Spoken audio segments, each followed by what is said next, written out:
Bonsoir, bienvenue pour cette édition. Une nation togolaise paisible et réconciliée avec elle-même. C'est le vœu de tous pour amorcer dans la solidarité l'œuvre de construction du pays. La voie est toute tracée par la CVJR. Comment mettre en œuvre ces recommandations, surtout en ce qui concerne la réparation des préjudices subis par les uns et les autres. C'est l'exercice auquel s'est livré le Haut Commissariat à la réconciliation et au renforcement de l'unité nationale et plusieurs acteurs de la société togolaise. Les indices énumérés par la CVJR ont été scrutés de fond en comble. Des pistes de solutions ont été proposées pour l'apaisement des cœurs. Yves Agbevivi. En vue de réussir efficacement sa mission, le Haut Commissariat à la réconciliation et au renforcement de l'unité nationale a initié cette rencontre ouverte par le Premier ministre commis selon Classou à Notchin. 4 thèmes ont fait l'objet des échanges durant les 5 jours de travaux et qui ont dans une feuille de route proposé notamment des stratégies de mise en œuvre efficace du programme de réparation de la CVJR, des formes de réparation en adéquation avec les réalités socio-culturelles du pays et des pistes devant aider le ASCRUN à faire la différence entre les projets de développement qui sont des impératifs pour le gouvernement et des réparations communautaires qui sont des droits pour les communautés compte tenu des violences vécues, et enfin proposer un document dit appel à engagement de Notchin et qui doit appeler tous les Togolais à adhérer au programme de réparation. 5 jours de travaux que la présidente du ASCRUN, Madame Awanana Daboya, juge à la clôture de la rencontre ce 25 juillet 2015, très important pour la suite de la mission du ASCRUN. Nous avons focalisé, du moins choisi, le thème ou le pilier de la réparation parmi les recommandations de la CVJR, et pour cause, parce que nous souhaiterions d'abord enclencher donc ce processus sur la voie selon laquelle les cœurs apaisés, tous ensemble, nous contribuerons à ce processus de réconciliation et à instaurer la paix chez nous, terre de nos aïeux. C'est à ce titre que nous sommes tous heureux de voir les participants ont contribué suffisamment, qui de par les recommandations, qui de par les contributions de très haut niveau. À l'issue de la rencontre placée sous le thème « La réparation des victimes dans un processus de justice transitionnelle », les participants se sont dit satisfaits de la feuille de route proposée par le travail issu des 4 commissions formées par les participants au cours de la rencontre. Ça me rend confiant. Je suis optimiste par rapport à ce que nous avons vu, à ce que nous avons entendu et aux travaux que nous avons eu à réaliser au cours de ces 4 jours. Les participants à cette rencontre ont lancé un appel à engagement à l'endroit des Togolais, société civile, autorités politiques et gouvernementales, sans oublier la diaspora et les partenaires, à soutenir les actions du ASCRUN dans la mise en œuvre du processus de réparation. Les contribuables à payer librement les impôts. Question qui part du principe selon lequel les opérateurs économiques par réflexe civique doivent honorer leurs engagements vis-à-vis du fisc, ce qui n'est pas forcément le cas. Les commerçants et artisans redoutent toujours la visite des agents fiscaux, souvent par ignorance, une méfiance que tente de combattre l'OTR en mettant les contribuables en confiance, en les traitant comme de véritables partenaires. Prudence Zinsou. Le paiement de l'impôt, acte civique qui concourt au renflouement des caisses de l'État au profit des dépenses publiques. Exercice ignoré ou parfois méprisé par certains contribuables. La mauvaise interprétation des textes de loi fiscale fait aussi partie de cette négligence qui sape l'économie du pays. Mais bon nombre de contribuables s'interrogent aussi sur l'importance et l'utilisation qui est faite de l'impôt collecté. On apprécie le citoyen à partir de sa contribution qu'il fait aux charges de l'État. En ce moment seulement, il peut se dire je suis citoyen. Et si on construit les routes, les hôpitaux, les gens ne meurent plus à l'hôpital, il doit se dire que sa contribution, c'est ça. Il contribue aux charges de l'État.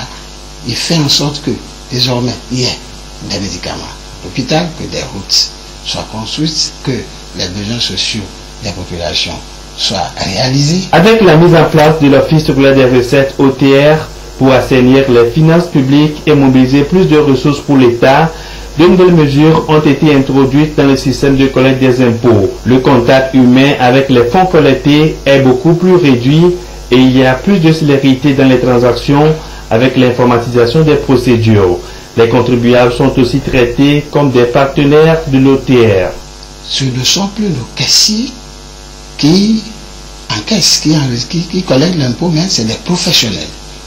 Bon, fini alors en ce moment les petites manipulations qui engendrent des fois des pertes de deniers publics, etc. L'impôt est perçu par les professionnels et si vous faites un tour chaque soir, vous allez voir que vers un certain nombre, vers une certaine heure, les fonds directement sont convoyés au trésor public. Nous avons des numéros ici, un centre d'appel, le 8201 qui est là, ouvert tous les jours et sur lequel ils peuvent appeler et avoir des renseignements. La politique de communication et d'éducation des contribuables instaurée par l'OTR porte déjà ses fruits. Le civisme fiscal rentre progressivement dans les habitudes des opérateurs économiques. Le paiement de l'impôt est aujourd'hui perçu comme un devoir civique et citoyen pour participer au développement du pays, notamment dans la construction des infrastructures socio-communautaires. Vu l'ampleur des activités économiques que l'État est en train d'opérer, vu tout ce que l'État est en train de déployer, si quelqu'un dit qu'il n'arrive pas à s'appliquer, c'est de mauvaise foi. Parce qu'il y a une communication qui est autour de tout ça, puisque la vie même en dit tout. On ne peut pas dire aujourd'hui qu'il faut aller chercher quelqu'un de force pour qu'il vienne payer les impôts, non. Parce que les gens de la lumière un peu partout dans les maisons, sur la route. Pour qu'un pays se développe, il faut que la population de ce pays, chacun à son niveau, puisse contribuer pour le développement et l'avancement du pays.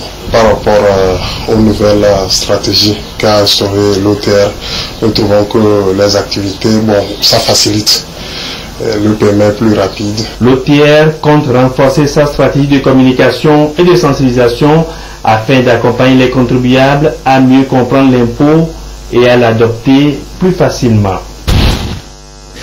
Les allègements fiscaux, les exonérations, la facilitation et la souplesse des procédures de création d'entreprises sont autant d'innovations entreprises par l'État togolais pour promouvoir les investissements étrangers et l'éclosion des PME-PMI. Un clin d'œil spécial est aussi fait à l'endroit de la diaspora par des mesures incitatives.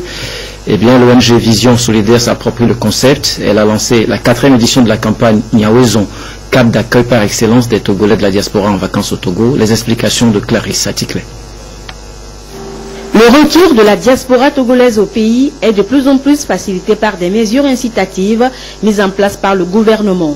En appui à ces initiatives, l'ONG Vision Solidaire lance la 4e édition de la campagne Niawezon qui vise à assurer un accueil digne et chaleureux aux Togolais de la diaspora de retour au Togo pour les vacances d'été, tant à l'aéroport de Lomé qu'au poste frontière terrestre.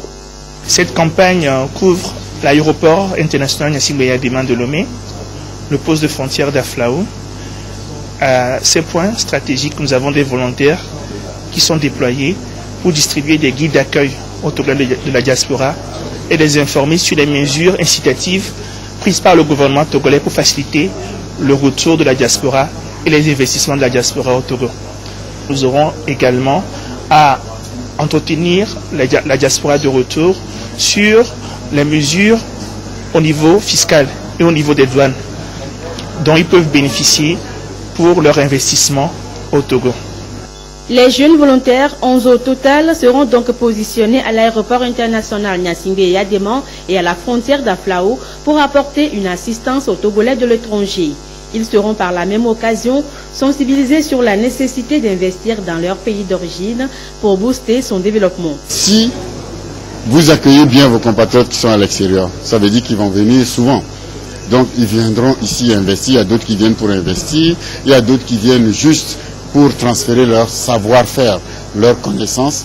Donc ça va amener de plus en plus de Togolais à venir soit investir, soit donner des cours comme ces professeurs-là, soit aider sur le développement local. La campagne s'étend sur toute la durée des vacances. Elle prend aussi en compte une caravane qui va sillonner tout au long du mois d'août les villes d'Anero, Palimé et Atakpamé pour discuter avec les municipalités sur l'appui de la diaspora au programme de développement communal. Consciente de l'importance géostratégique des mers et des océans dans le développement socio-économique de l'Afrique et préoccupée par la recrudescence de l'insécurité dans le domaine maritime, l'Union africaine a adopté lors de sa 22e session ordinaire la stratégie Afrique intégrée pour les mers et les océans à l'horizon 2050. Et dans cette stratégie, la décennie 2015-2025 a été retenue comme la décennie africaine des mers et des océans. Et le 25 juillet, journée africaine des mers et des océans. La première édition a été célébrée samedi à Néro, ville côtière du sud du Togo. Alors, cette stratégie africaine intégrée pour les mers et des océans à l'horizon 2050, dite stratégie M 2050, va permettre de mettre en valeur et de profiter effectivement de l'économie bleue. L'Union africaine y est très engagée.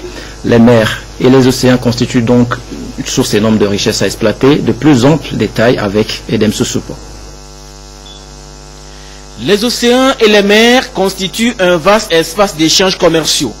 Ils représentent 70% de la surface du globe, régulent le climat et nourrissent des milliers de personnes. Les eaux continentales, l'océan Atlantique, sont sous pression. Au fil des années, les activités telles que la pêche et la navigation se sont intensifiées, tandis que de nouvelles activités telles que l'aquaculture ou les énergies renouvelables en mer ont fait leur apparition. Ces activités ont souvent lieu dans un contexte d'insécurité et de dégradation de la biodiversité. Ceci engendre des pertes de recettes directes chiffrées à des centaines de milliards de dollars, sans compter les pertes en vies humaines. L'Union africaine veut prendre les choses en main et amener les populations à tirer profit de ces ressources naturelles. La stratégie africaine intégrée pour les mers et les océans à l'horizon 2050 offre un vaste espace de protection et d'exploitation durable de l'environnement africain pour la création de richesses marines. Il était important que les Africains réfléchissent sur une approche cohérente et harmonisée pour pouvoir mettre en valeur les richesses de leurs mers et de leurs océans. Il s'agit pour les États africains, à partir de cette stratégie, de faire en sorte que toutes les richesses, toutes les ressources marines puissent profiter à leur développement et partant donc au bien-être des peuples d'Afrique.